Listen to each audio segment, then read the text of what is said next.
Welcome to the Motoring Podcast, your weekly discussion of motoring news. This is episode 133 on Thursday, the 14th of September 2017. Hello, I'm Alan. Hello, I'm Andrew. And Alan is coming from a small red box, which we will talk about more later. Meanwhile... Living in a box. Yes, something like that. Showing your age. Meanwhile, we will be discussing Tesla's crash verdict, the calling out of bad reporting, going Dutch on car doors, and a lesson in how to pronounce German manufacturers' names. Ooh, harsh titles in that tonight. But first of all, the report has now come out regarding the fatal accident in Florida last year of the gentleman who was driving his Tesla vehicle that hit a lorry that was going across the highway.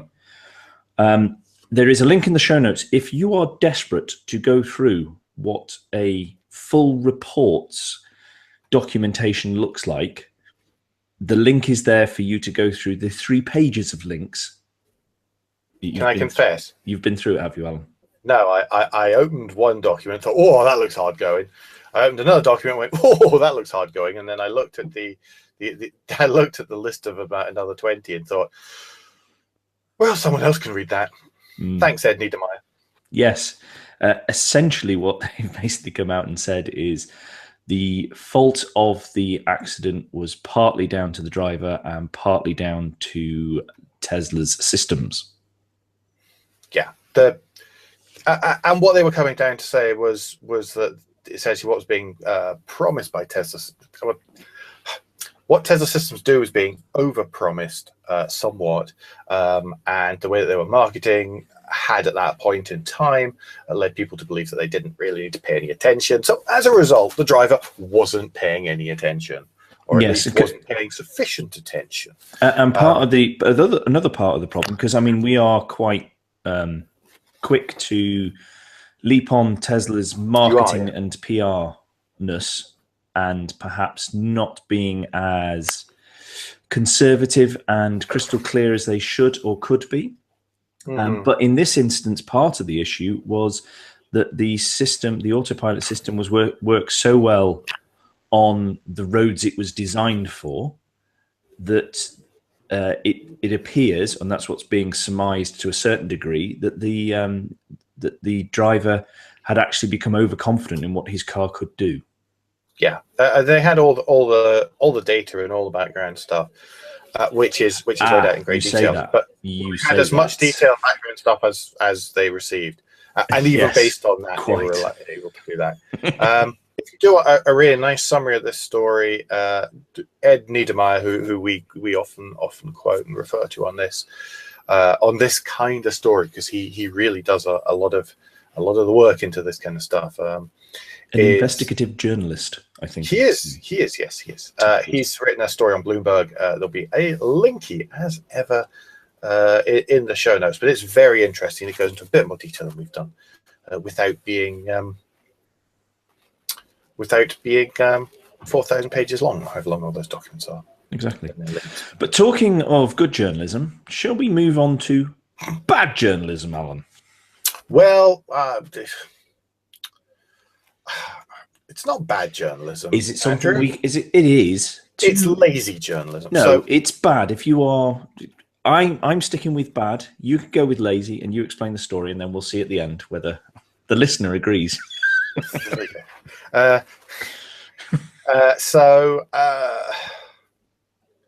There was a lot of stories came out the other week about Jaguar Land Rover, and everyone across the mainstream press, and I'm just going to pick the selection that is pictured here, as many as I can anyway.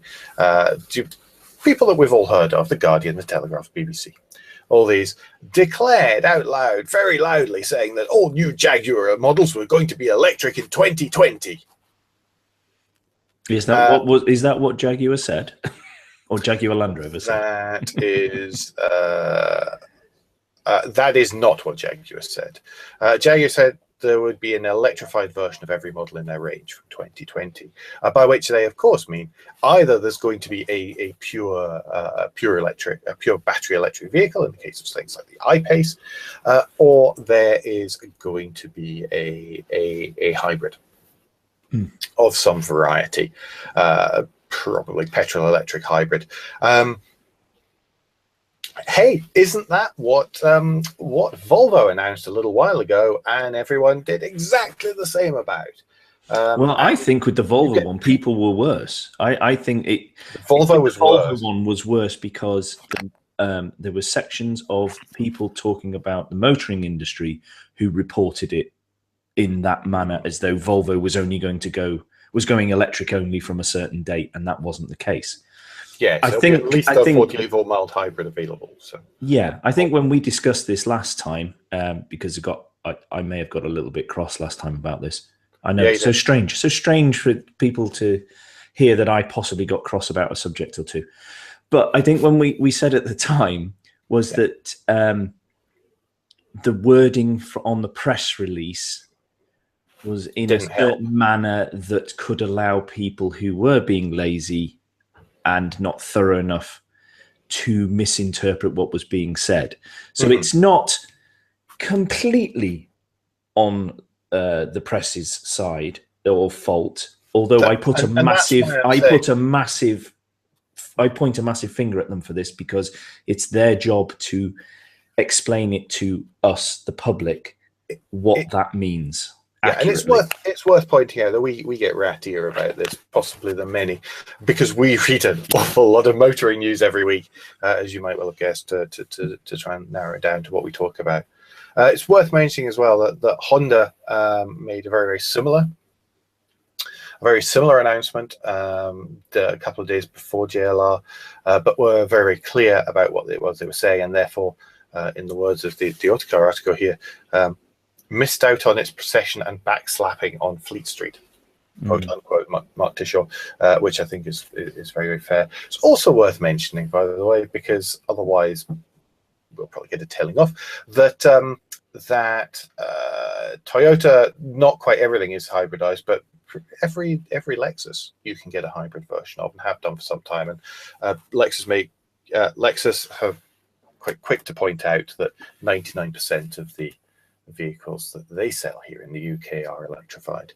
So, and I'm sure I've missed people, and I'm really sorry, other manufacturers, if I have. Please, we will let us know, and we'll correct it next week.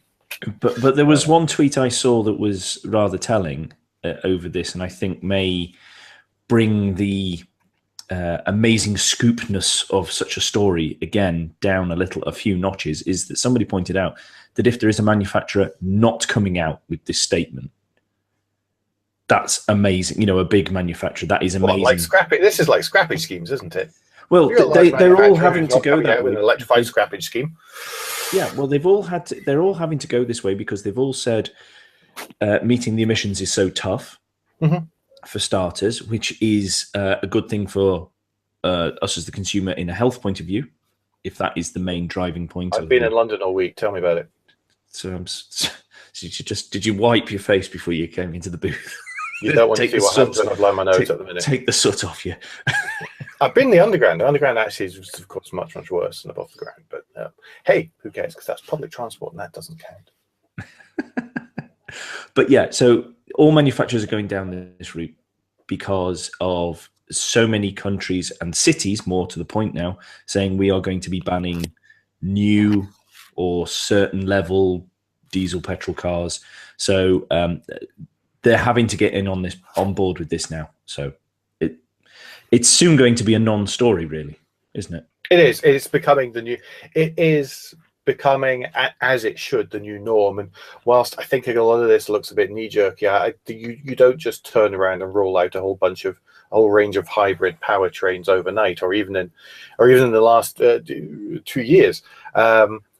Since Dieselgate started breaking, this is something that companies were working on for much longer, and sure, it might have become more important and strategically more vital and be moved up the priority list over the last 2 years.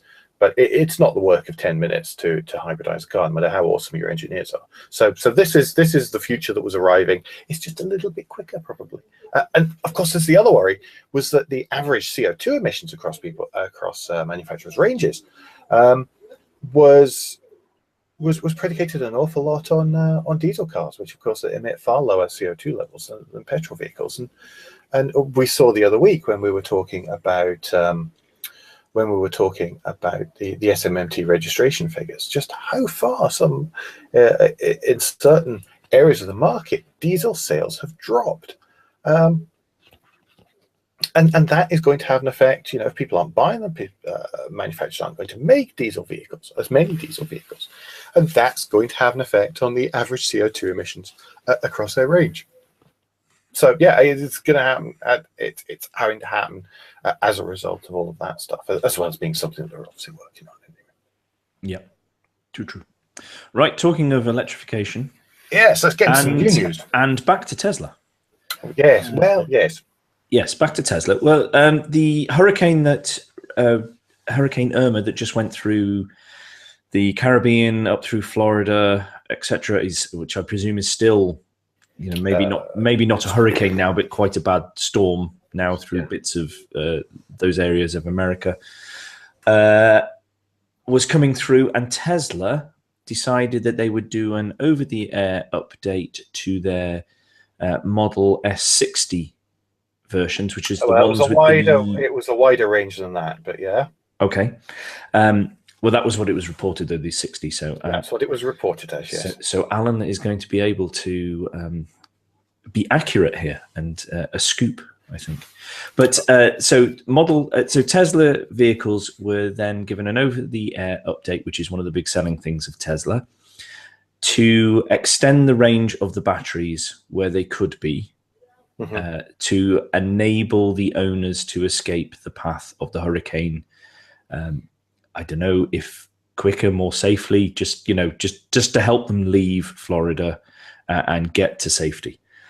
There is an excellent, I think, an excellent Jalopnik article that is linked to, because it does speak to. Sorry, Alan's having issues with his recording environment, I think. What did you knock off? Do you need to pick it up again? I didn't knock anything off then, though. There's an iPad attached to this counter, taking up much of the counter, which I nutted with my elbow. And then, yeah, sorry. Sorry, don't mind me. This will all be explained further soon. Don't worry, everyone. What will I explain this? Apologies for interrupting. Yep. Serious part. So Tesla announced this happened, and so the owners could get away, which was an excellent move from Tesla. Again, I said I am very quick to knock Tesla and the way they do things, but this was an excellent move, I feel. But come on, there's a but coming. However, as the Jalopnik article points out, over-the-air updates, I think that's brought it home to everybody what they mean. They mean that you are not in control of your vehicle. The manufacturer can remotely inhibit or change what your vehicle can do, and you have no option but to accept it. Yeah. So shall we deal with what Tesla actually did first? Yes. Could you straighten us out, because I've obviously not got the full facts. Yeah. So in a rare moment of actual consumer journalism, you have contacted Tesla, haven't you? Yeah. So it's not something we normally aggregate other people's news, and we normally put together stories, as you all know if you listen regularly, from other people's stuff. And on Sunday, I just thought that there's lots of people saying, Tesla have done this, Tesla have done that, Tesla done the next thing, and as a result, Tesla are either awesome or horrible. And I just couldn't find any information on what Tesla had actually done. And I think part of the reason was that most of the senior journalists in the UK were at Goodwood.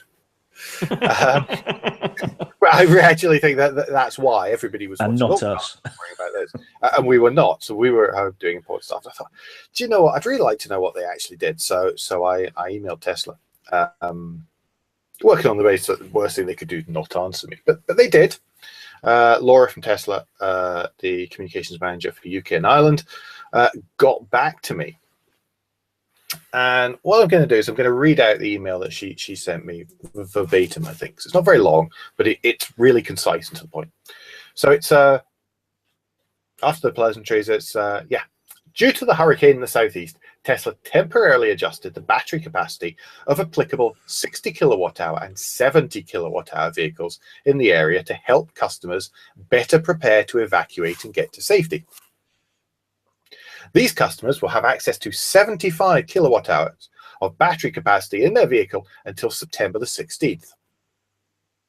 We decided to make the change after one affected customer reached out to our service team to ask if we could temporarily make the change to his car in order to help him optimize his evacuation route.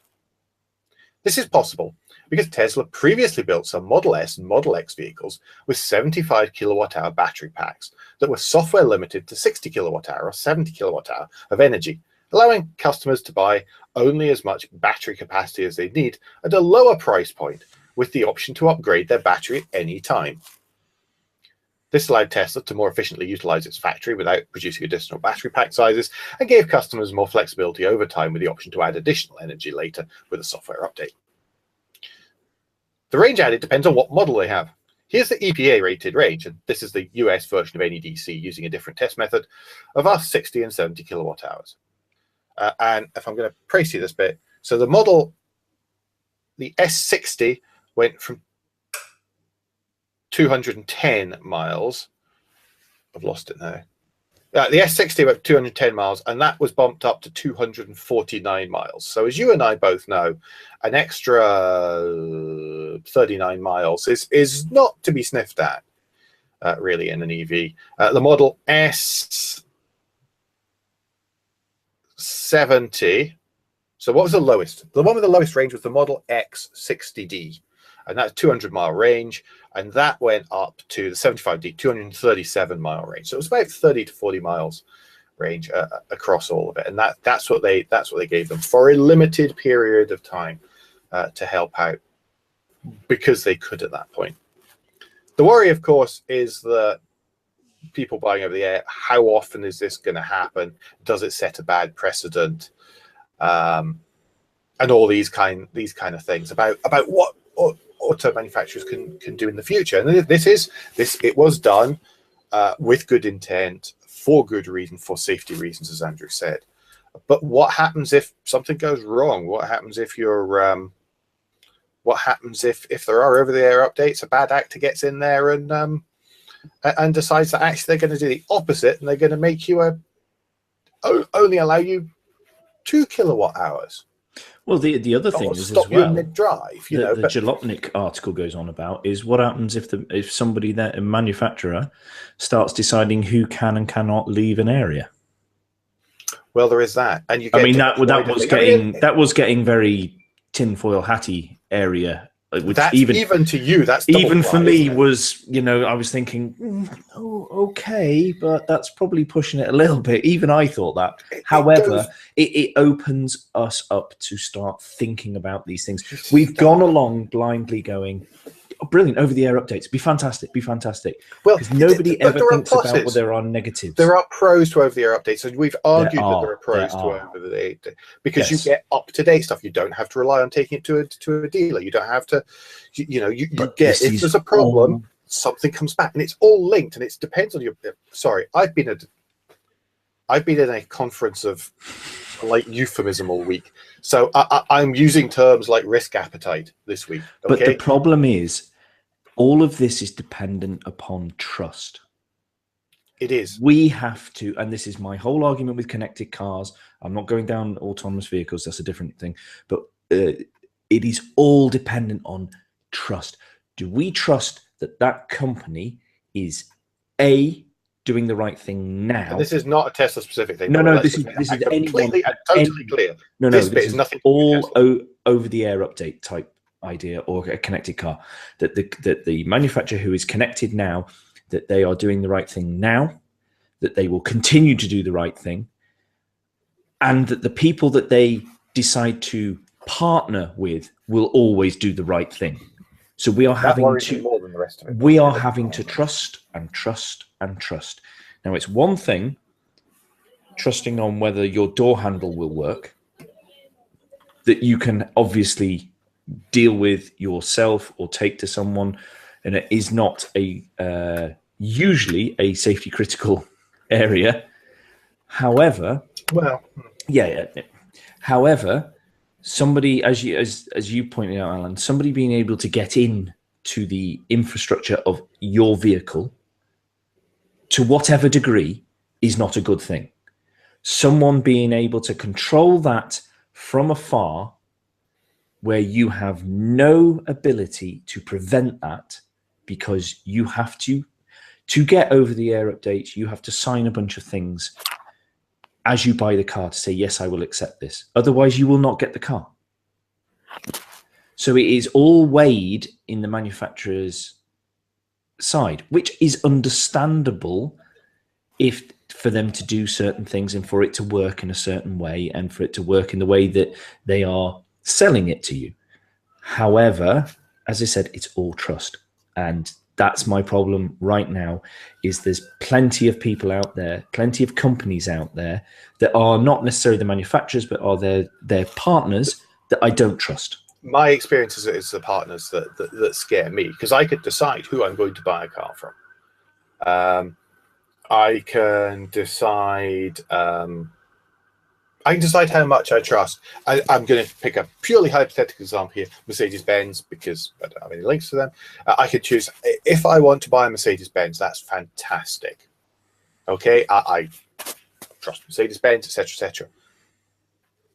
Who's to say Mercedes-Benz aren't going to go and link up with, to decide to deliver some form of services with maybe a Chinese, I'm not saying that, a Chinese government-sponsored telecommunication company that may or may not decide to listen into what I'm doing and in my Mercedes-Benz, may or may not decide to track me without me knowing what they're doing and who the information is being passed to, because that's the bit that worries me much more. Well, now you bring up a very important wider than cars. This is but not you bring just up with that item now. We are open to that right now if we're buying a new car. That little bit that you just said, because every single manufacturer has in their thing, and third parties who we decide to partner with. There's nothing we can do about that. That's the way of the world. But that is not acceptable at the minute when they are not clear what they're trying to sell us.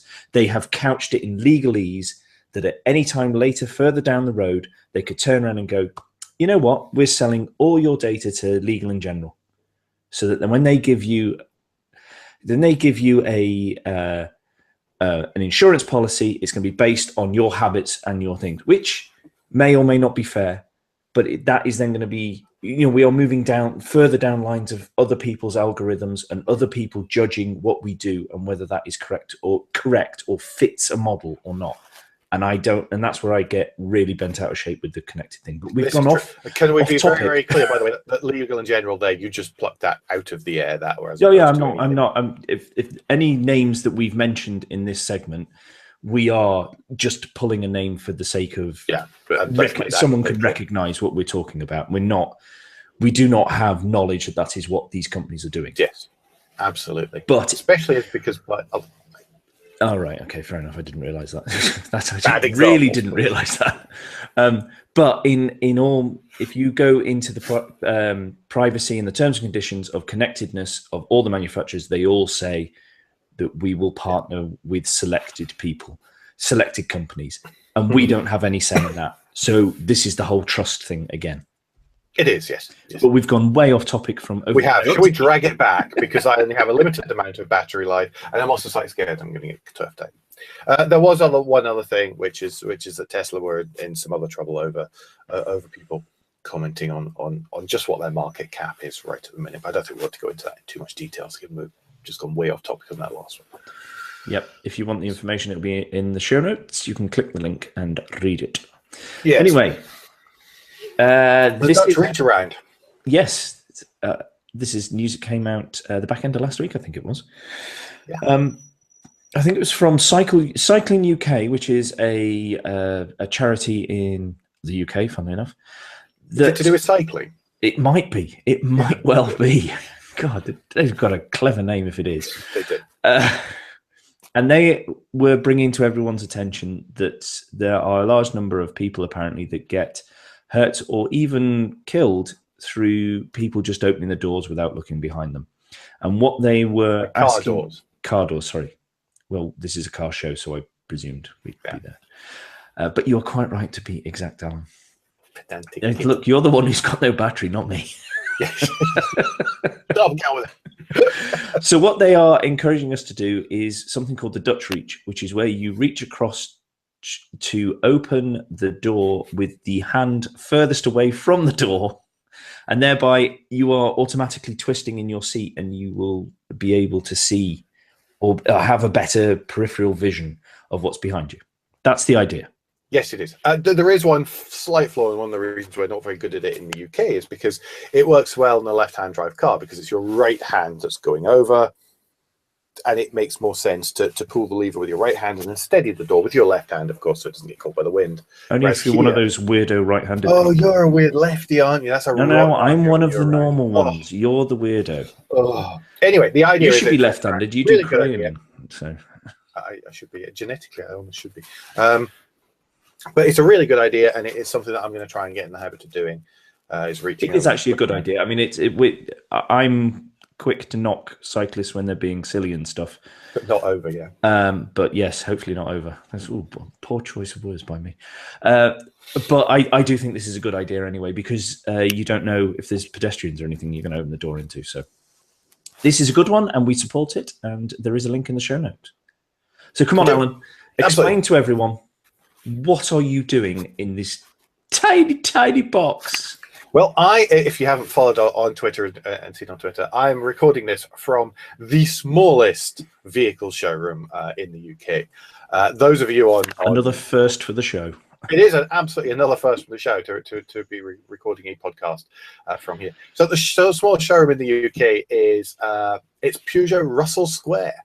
And I am sitting in a former telephone box, red telephone box, on one corner of Russell Square, which is where you might be able to hear road noise and people shouting and talking as you go past. And what they've done is that they've fitted it out. I'm going to try. Okay, so for those of you watching on video, you can see my hand at the minute. I'm going to give you a little tour. So this may not take long. This will not take long, audio folks. So. Hello, me. So there's a little tour here. So what we've got is we've got a little shelf. Oh, it's reversed on my screen. That's awkward. Little shelf. So I've got my laptop here, my iPhone up here. On this side, we have an iPad, which lets me go through the Peugeot website, and it lets me. It's kind of limited, but it lets me go through and don't use up the bandwidth. It's fine. It lets me go through, and I can choose new cars, and I can actually order new cars online.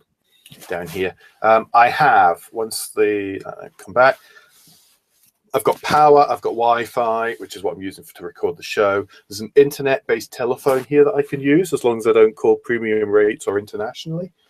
There's a time which shows how long I've been in here. Quite a long time. And there's a printer up the top that I can print off all my specs and anything I need to sign on that. What else? There's little models. I don't know if I'm allowed to take them or not. There's little models. Of course you're not allowed to take them. There's also on the doors. They've decided to make a change from normal. There's a little keypad so I can get out. By the way, if I can remember what the code was that I used to get in. There's signs on the doors, not just that one, which tells me what I'm meant to be doing and how to get out. Then there's also a little thing here telling me all about how I can order new Peugeots online. There's one behind me. So it's very wholesome images, not the kind of images you normally find on the inside of telephone boxes and stuff. There's a camera out there. Say hi to the camera, everyone. It's clean as well. So I'm going to try and put that down. Perch that back on the top of my laptop. There we go. Well, I think that's pretty. That's it's pretty cool, actually. Yeah. If you're in London and you want to visit it, and you want to at least just have a poke, or charge your phone, and have a little look at new Peugeots whilst you're doing it, and even order online, and you can order from here. You could buy a Peugeot from the smallest showroom. Then if you go to peugeot.co.uk/Russell Square, then there's a bit you register in your name and your email address, and they will send you a code that you can use on the pin code box on the outside. And I don't know if I was doing it wrong. It took me quite a number of presses before it actually buzzed and let me in. I was just about on the edge of heading back to the hotel where the Wi-Fi is not nearly as good to try and record this. So thank you, Peugeot, for letting us do this, because we did get in touch with you guys and just ask if that was okay, so we didn't get in trouble. Well, you didn't get in trouble as well. But it's really cool, and it just seemed like a hilarious novelty whenever I walked past the other day and thought, why don't we and do that? So thank you. Excellent, nice bit of fun. It is. So just quickly, it's also a good point for me to remind you about our aim to get a new patron every month. Please, please, please. It's a fantastic way. Make it you. Yes, it is you. So yeah, if you go to motoringpodcast.com and click become a patron on the front page, big orange button, and you can click that, and it'll take you to Patreon, which is a way of just donating some month, so a small amount of money every month.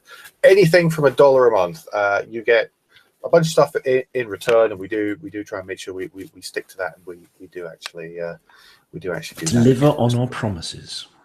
We do try to deliver on our promises. Yes. Yeah. So that if you can't, of course, we understand that not everybody can afford to donate. So if you can, of course, tell a friend and leave a rating and review on iTunes or whatever podcast player you use in order to listen to the Motoring Podcast. Ta-da! Right, moving on. Aston Martin. Good news for Aston Martin. Hey. First half-year profits. Their revenue has increased by a frankly staggering 94%. With the DB11 as being largely credited for this. Fantastic export. Yes, their revenue reached 410.4 million compared with 211.8 for the same period last year.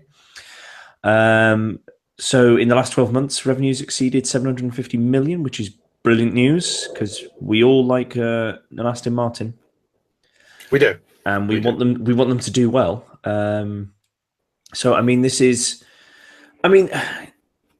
been coming. They've been clearly well managed financially, and they have taken baby steps. And you can see why certain models have been in the range longer than larger manufacturers would do, because they haven't had as much cash to be able to make to spend on R&D, the advancements, really. Yeah, the R&D side of things. So this is great news. The more it can happen, the better, because we want to see excellent and lovely and new, different Aston Martins.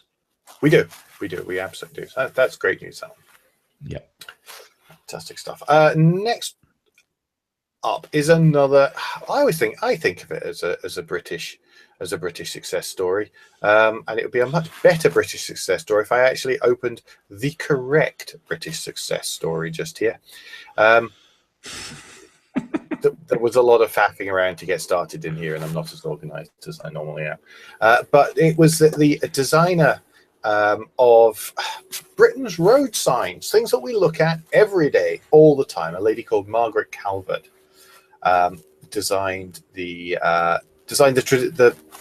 familiar. How the signs would look, you know. All the signs would look. Wasn't she on a Top Gear with James May? I'm sure James May drove around in something. She was, because it went through and it explained and she was explaining why they had to do it, because there was no unified road sign system. And then all of a sudden, along came the idea of a motorway, and so there had to be, these were centrally governed. They had to be, and there was a whole load of new requirements put on the signage about that legibility, about how visible it was. So, was it reflective at night? Was it all these things? And so, she was on the pet, and I can't remember the name of the chap that she worked with as well. Actually, drawing to and designed pretty much all the road signs. There's a couple of new ones, but they've then been designed in the style that was put down. And so she has won the London Design Festival's Lifetime Achievement Medal. And I think that all of us who use the roads regularly should applaud that for the fantastic. Our road signs are world leading. I know that sounds really dumb, but they really are. They are so clear. They are in many cases the model that other countries have. Well, because it wasn't just the road signs. She was part of the projects are NHS, hospitals, the British Rail, British Airports Authority. She's helped with the new look of the gov.uk websites, which I have to say that the gov.uk websites generally are really, really good. They're very clear, and they have been written in plain English as well, which is must have been the biggest challenge for them. I've met some other people who were involved, not on cards again, who were involved with the gov.uk websites, and really it was a fantastic challenge that was put before them about legibility, accessibility, all this kind of stuff. That's what it's all about, and they've done a cracking job on it. I mean, like we said, we're happy to put the boot in, but we're also happy to congratulate people when they do a good job. So I think that the chap you were trying to think of was Jock Kinnear. Yes, it was. Yes. Yeah. So, but yeah, the road sign things that's just awesome. And anytime we can congratulate somebody on a lifetime achievement, then fair dues. So right, moving on. We're nearly at the end. Actually, we might just make it before Alan's battery dies. He suddenly goes 49%. Everyone, 49%. Oh well, I've got plenty of time to waffle then. No, but it's been a while since we have mentioned Hubnut, or Ian Seabrook, as he is otherwise known to people. And he has posted a quick fleet update at the end of August, which helps bring everybody up to date on the 2CV, his Proton, the Bluebird, all sorts of things like that, not kicking things in the small red box, that sort of stuff. It also is Honda as well, because I don't think he tried very hard to sell it, so it's still his. Yeah, I think the Proton might be on its way out. I think he was. Well, I'm very confident he was lucky. I didn't have money when he first mentioned it might be for sale. Understandably, because it's really nice. Because I've seen it up close and stuff. Yeah, we're doing so well at sound deadening tonight. Can you hear the people going past? Yeah, no, that's no problem. I'm not bothered about that. You kicking things in. So please click the link to get an update, because as you know, we're big fans of Ian, and we love what he's doing and what he's trying to do. So please do go and have a look at that and enjoy. Absolutely. So now, and finally, Alan. Finally, this was one that caught my eye earlier in the other day, and I forget which site I saw it on actually, but we have an angry German giving an angry guide to German car name pronunciation. Yes, that's our attempt to tie in with the Frankfurt Motor Show that's just been taking place. It's not called the Frankfurt Motor Show. No, sorry. Is it the Motor Festival of Hubris and electrified vehicles? No. It is the Motor Show of moaning and sore feet by journalists. That's what it is. It really is. Well, my God, I found one who enjoyed it. I did ask, and there were so many people so angry, so fed up, so tired, so sore. I saw one who enjoyed it, but only because they like currywurst and German beer. And walking.